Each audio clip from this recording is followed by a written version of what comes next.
negosyante, at kung anumang propesyon ang gusto mo makamit balang araw. Pero, alam niyo ba, hindi laging madali ang pag-abot ng ating mga mithiin. Minsan, tayo ay nadadapa, nagkakamali at gusto nang sumuko. Bilang estudyante, marami rin akong pangarap at alam ko kung paano maabot ito. Kailangan lang natin magsikap araw-araw.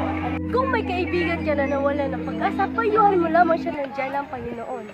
Ngunit bukod sa sipag at syaga, mahalaga rin ang pananampalataya.